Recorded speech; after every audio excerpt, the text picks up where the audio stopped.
Orang itu nganti cari kesenangan dengan maksiat karena tidak nyaman dengan taat. Sehingga kiai-kiai alim termasuk Bali Maksum, Mbah Mun, bapak saya semuanya itu seneng guyon. Supaya orang itu nyaman dengan kiai, nyaman dengan taat.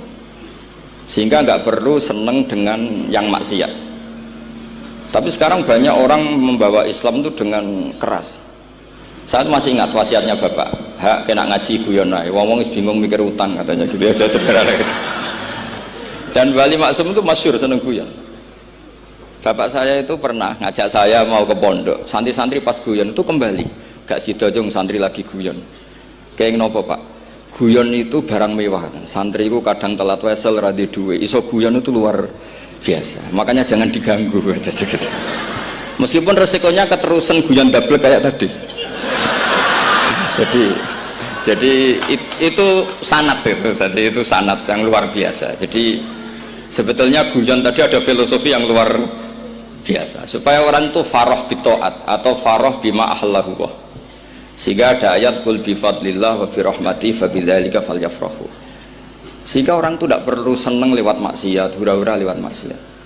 Kita cium tangannya Mbah Maksum sudah seneng, cium tangannya Mbah Ali seneng. Itu santri kalau ketemu Mbah Hamid nyium tangan itu lebih senang ketimbang nyium tangan artis, karena kalau nyium tangan artis astagfirullah kan mesti kita tersiksa ya. Tapi kalau nyium tangannya Pak Hamid itu dikenang sepanjang masa. Ini yang harus kita gerakkan di zamanil akhir. Jadi orang harus terbiasa senang bitoat.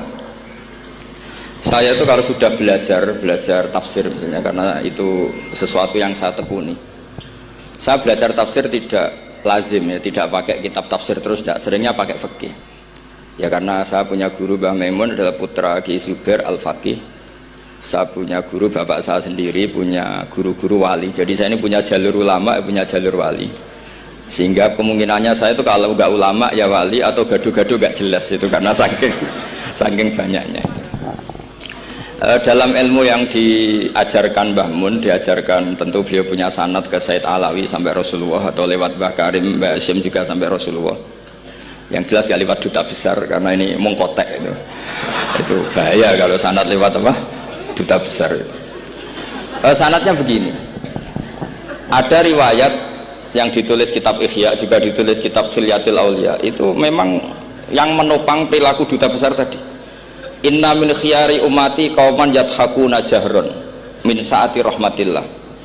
Itu dalam kitab Khilyatul Aulia redaksinya malah inna min khiyari umati fi ma nabba'ani al malaul a'la qauman yadhakuna jahran min saati rahmatillah. Jadi termasuk umat-umatku yang pilihan adalah itu komunitas kaum yang kalau guyu itu bukan terbanter itu.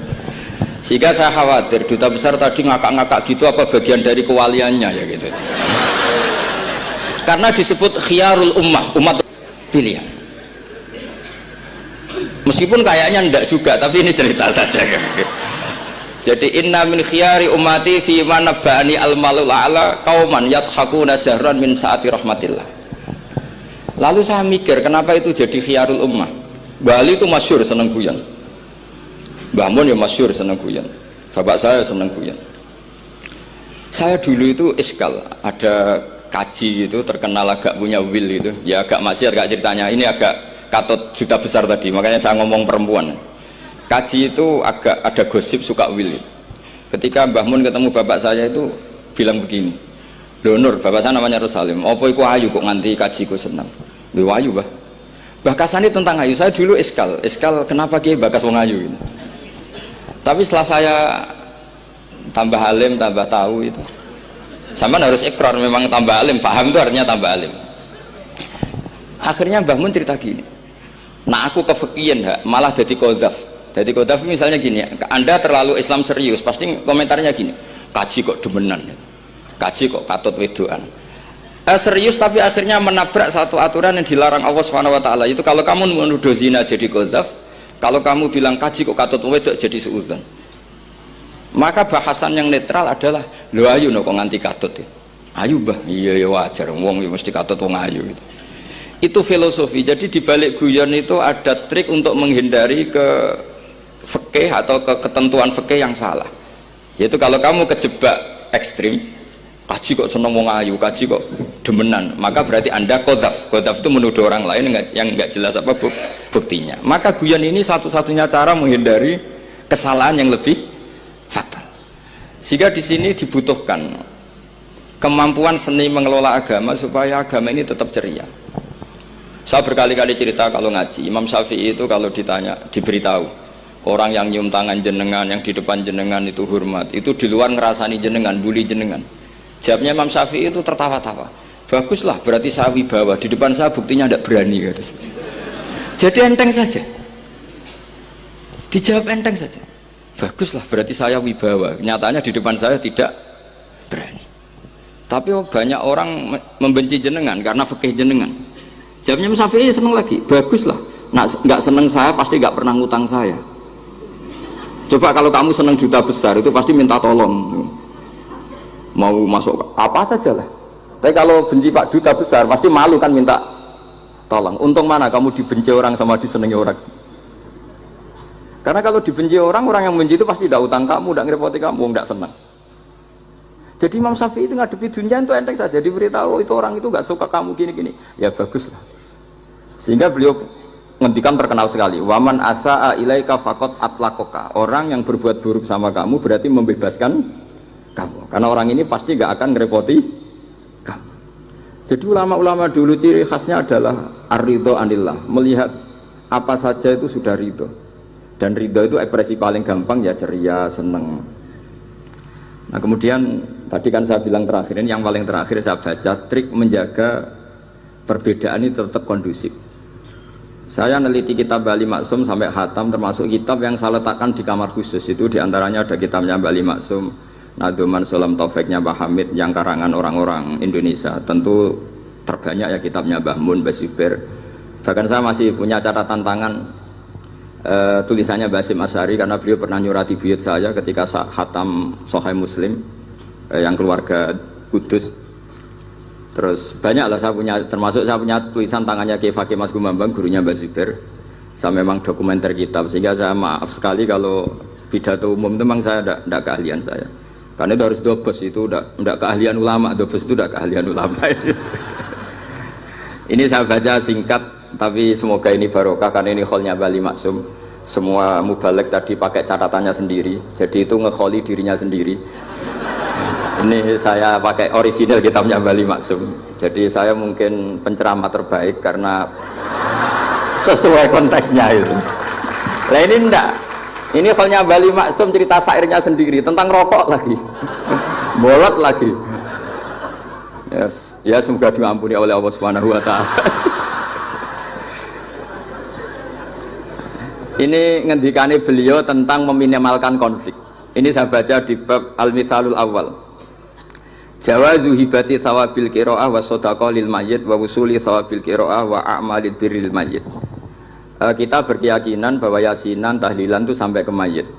Itu boleh kita hadiahkan dan sampai ke mayit. Kata Bali Maksum, wa wa min masailil furu' al khilafiyah. Fala yajuzu bi sya'nihi itharatul fitan wal jidal wal inkar. Alal qail wal amili bihi wala alal mukhalif. Ini dari awal masalah khilafiyah. Sehingga gak perlu jadi konflik yang berkelanjutan, baik kita menuntut yang melakukan itu atau menuntut yang menentang itu. Karena dari awal ini masalah furu'iyah. Sing nglakoni nggih monggo, sing nentang nggih napa? Monggo. Selama ini kan kita yang melakukan memaksa orang lain menerima, yang menentang memaksa orang lain menghentikan. Ini tidak fair kata Bali.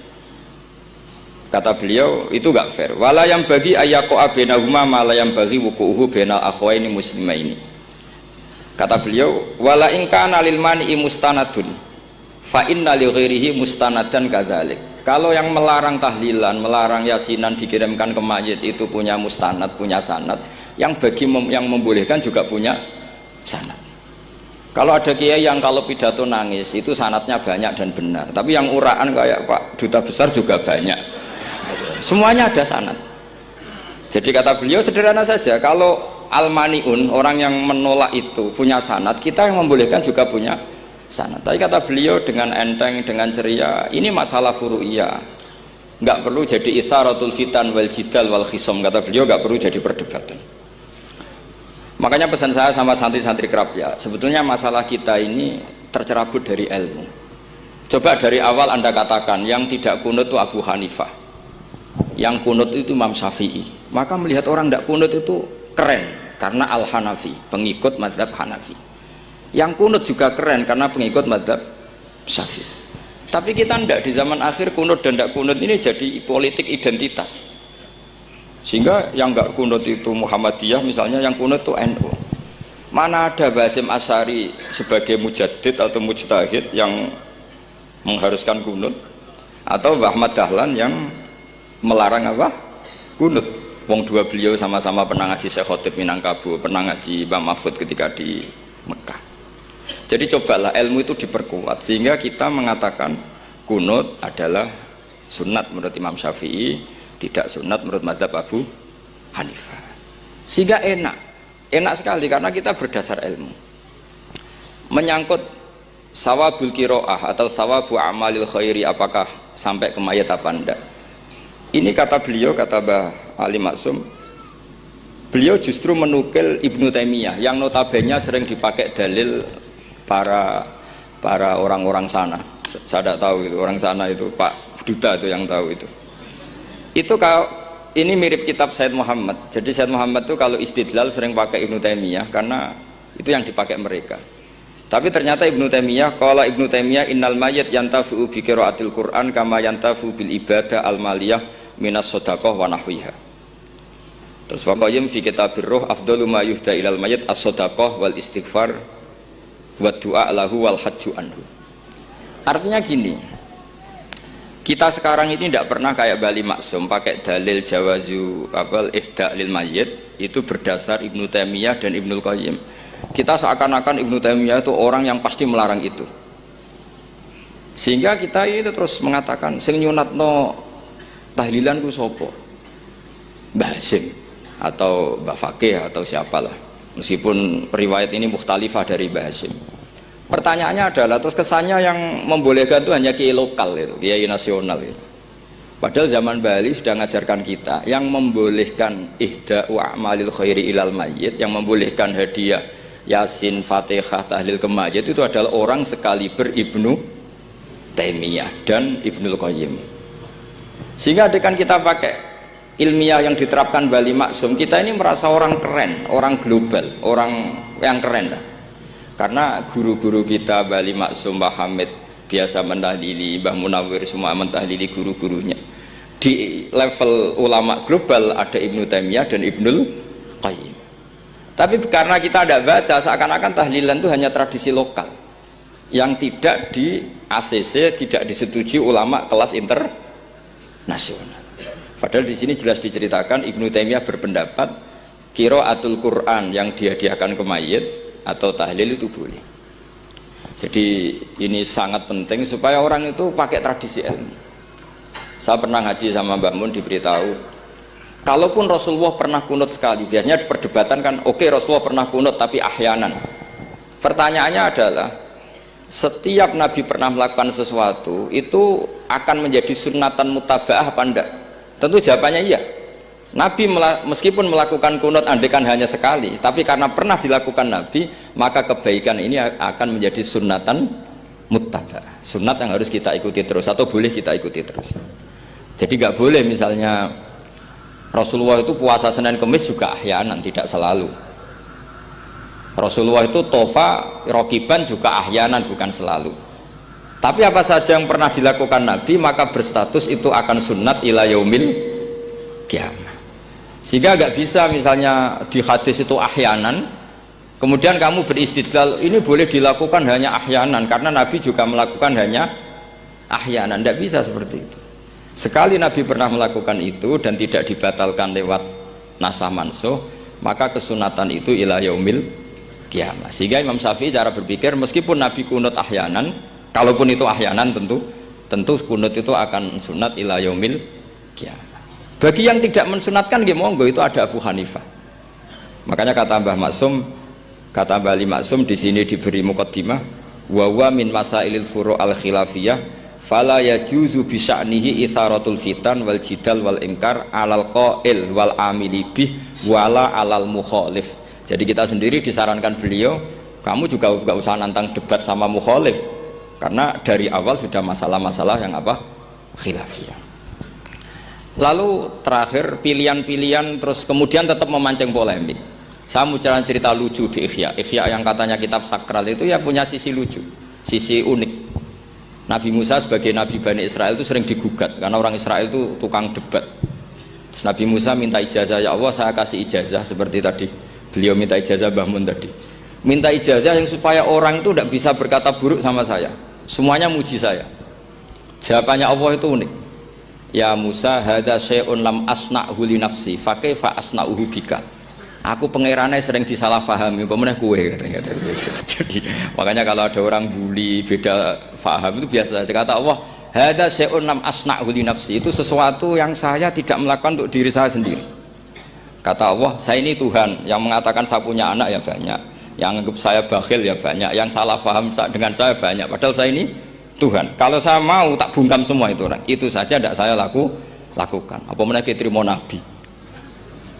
Makanya ini semoga ini saya gojlok Pak Duta Besar jadi pahala beliau. Karena diantara pahala itu disebabkan digojlok orang. Jadi kalau beliau tadi gojlok saya, sekarang tak balas kayaknya pasti menang saya karena beliau sudah tidak bisa ke panggung lagi.